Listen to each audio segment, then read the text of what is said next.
We will not tolerate any form of assault or attack upon our border agents like happened yesterday, or any attempt to destroy federal property, overrun federal authorities, or bring chaos and violence to American soil. President Trump weighed in tonight. Can you tell he was reading that part off a teleprompter at a rally in Mississippi on what's been a tense 48 hours along our southern border with Tijuana, Mexico? On Sunday, American authorities used tear gas on hundreds of migrants who tried to enter the U.S. illegally. The U.S. government also shut down the San Ysidro port for entry for several hours. Customs and Border Patrol said tear gas was used after several migrants threw rocks at border agents. NBC News reports the tear gas was fired mostly at adult men, but some of it hit women and children, as this already famous photo shows, including Maria Meza, who is the woman seen in this photograph. She spoke to our own Gabe Gutierrez earlier today. When I see that photo, I just want to cry, she says, claiming that she wasn't crossing the border illegally, but trying to reach it to apply for asylum. We have to show you, before departing from Mississippi, the president defended the authorities' actions at the border. Are you comfortable tear gassing children like what we saw? They're not, as you know, they're not. They had to use because they were being rushed by some very tough people, and they used tear gas. And here's the bottom line. Nobody's coming into our country unless they come in legally. President Trump also threatened to close the border permanently today, saying, quote, Mexico should move the flag-waving migrants, many of whom are stone-cold criminals, back to their countries. Do it by plane, do it by bus, do it any way you want, but they are not coming into the USA. We will close the border permanently if need be. Congress fund the wall. Well, a lot to talk about. With us to do so, Alan Gomez, immigration reporter for USA Today, and Jonathan Lemire, White House reporter for the Associated Press. Alan, I want to show you one more thing about the tactics used at the border before you and I discussed how usual or unusual this is. Here's the president again. How did you feel when you saw the images of the women and children running from the tear gas? Well, I do say, why are they there? I mean, I have to start off. First of all, the tear gas is a very minor form of the tear gas itself. It's very safe. The ones that were suffering to a certain extent were the people that were putting it out there, but it's very safe. But you really say, why is a parent running up into an area where they know the tear gas is forming and it's going to be formed, and they're running up with a child? And in some cases, you know, they're not the parents. These are people, they call them grabbers. They grab a child because they think they're going to have a certain status by having a child. You know, you have certain advantages in terms of our crazy laws that, frankly, Congress should be changing. You know, if you change the laws, you wouldn't be having this problem. So, as we note the body language, we also note the verbiage. A lot to react to there, Alan. Let's start with, how far from normal is this? Yeah, I mean, like you're saying, there's several parts of that I'd like to break down, but the idea of tear gassing and deploying tear gas in these kind of situations, it's not unheard of. It's happened at the border before, but not when there's these concentrations of women and children trying to reach the border.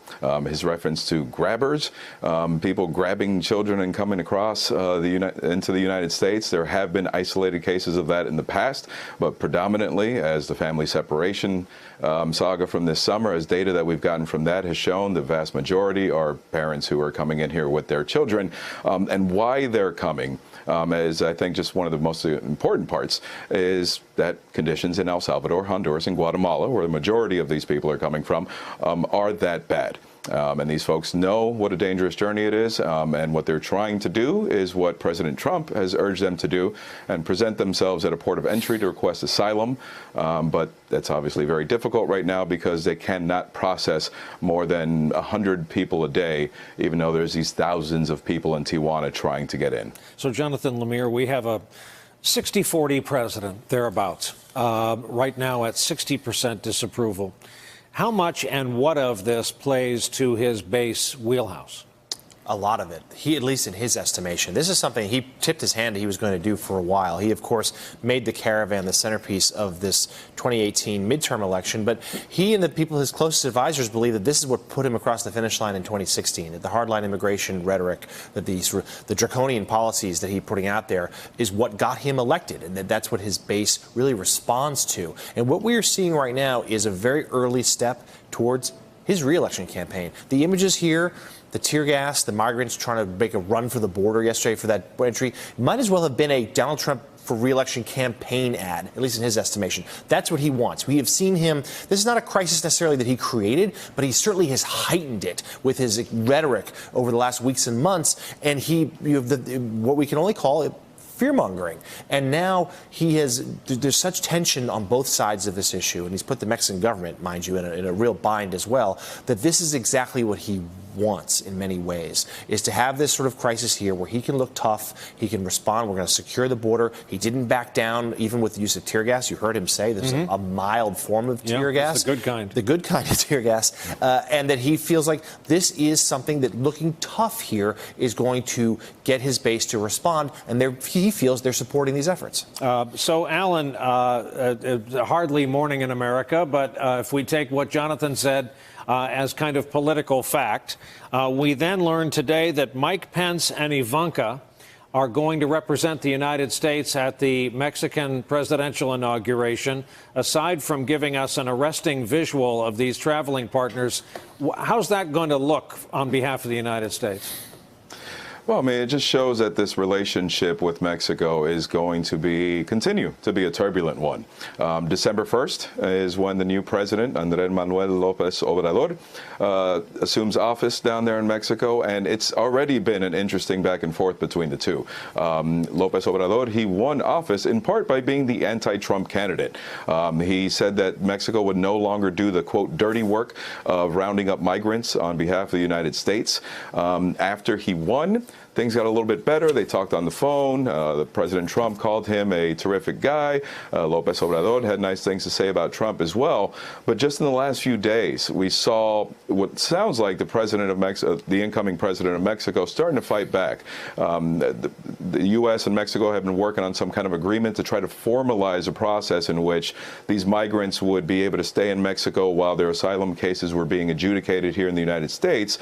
But then that quickly fell apart. And I think that's a clear indication that those fault lines are starting to be established.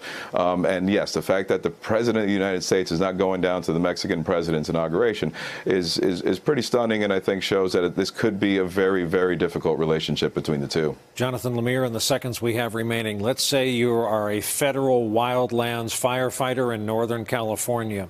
You're hearing the president cavalierly talk about shutting down the federal government. Is this another one of these issues, goes straight to the base, doesn't cut so well with others? I was with the president when he went to California 2 weekends ago to inspect the damage out there, just purely devastating. And he seemed moved by it, talking to the people who lost their homes, lost their family and loved ones.